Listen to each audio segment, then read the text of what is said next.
I like that. All right. When you look at the field as a whole, as people are kind of filling out their brackets as we get to that point in the season, what are maybe some teams, a lot of people talk about the Purdues, the Kentuckys, Villanovas, Arizona, Gonzagas. What are the teams that are maybe flying under the radar for you right now that you like, that have potential as long as some things go right to maybe make some noise come tournament time, or have a player that we're really going to find out about that maybe we Well, don't know about? I think you're setting me up here to say Colorado State. I mean, I love my Rams in the Mountain West.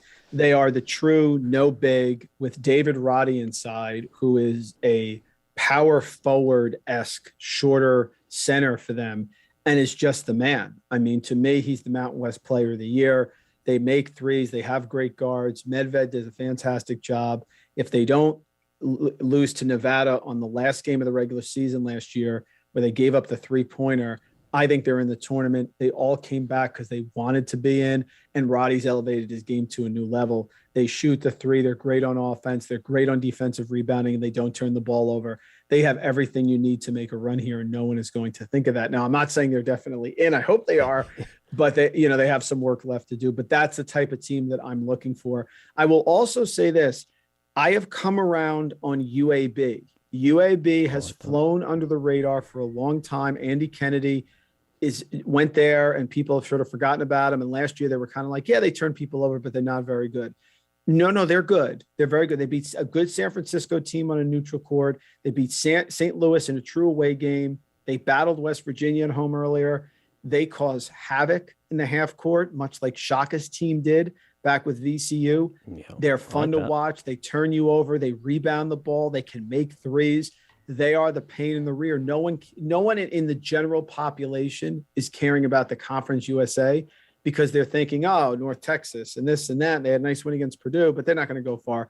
No, UAB is a problem because I like teams with styles. That's how Houston got to the Final Four. They have a style. UAB is annoying. They are the flies. They are the beehive around your head, and you could get down if they're making threes. Watch out. They are a quintessential 6-3 upset waiting to happen. Ooh, I like that. All right. Thank you for that one. I will keep my eye on for that one.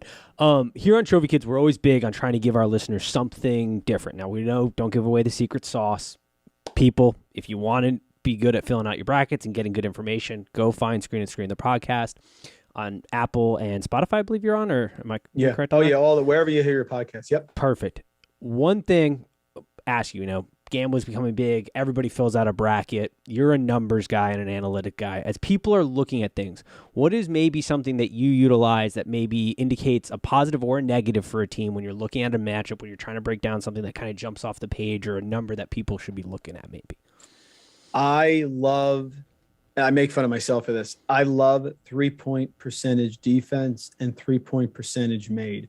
Okay. How many upsets can you remember in watching the tournament where the team didn't make threes? In this, normally somebody gets hot. So I love teams that defend, that I don't care if you played a slow pace or a fast pace. I don't really care about that.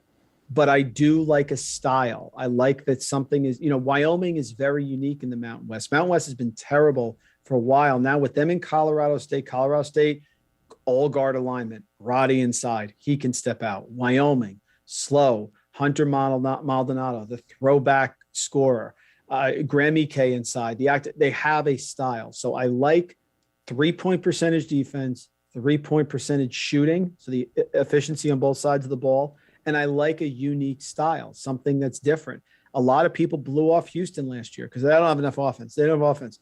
Folks, no one had enough rebounding and defense except for Rutgers, who I loved in that game, and they did cover, but I liked them because they were able to match Houston. They don't care about being physical because that's what they are. They're from New Jersey like me. They're lunch pail.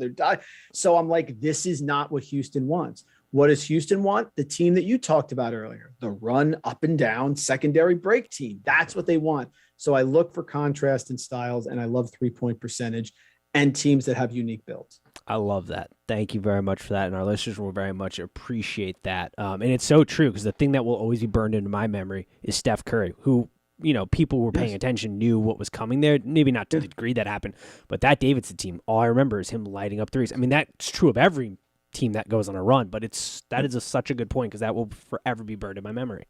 We were at my wife and I were getting married that year, and we went to the tasting where you go and get to taste the food. And like I kept going to the restroom because he's lighting up Georgetown. I mean, just bombing away. And she's like, "There's something on, isn't it?" I said, "Yeah, you gotta see this kid. This kid's unbelievable." But she didn't mind because on our first date, we were watching JJ Redick. So that's just the way it is. I like that. A saint for it. Yes, she went to a bar, and I'm like, "Oh," she's like, "Oh, the Duke game's on." Yeah. Said, "Excuse me."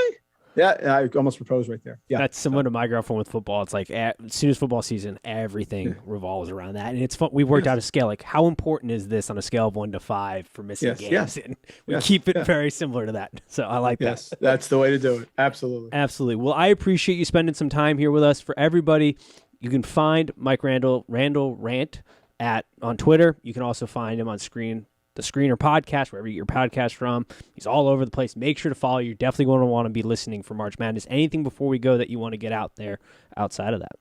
This was great. We got to do this again. I love it. It's fantastic. Thank you so much for having me. And listen, we are so close. We are so close to March Madness. I'm going to be putting a ton of stuff out for 4for4 football, betting pros, college basketball. We will sleep, as John Rothstein says, in April. Yes.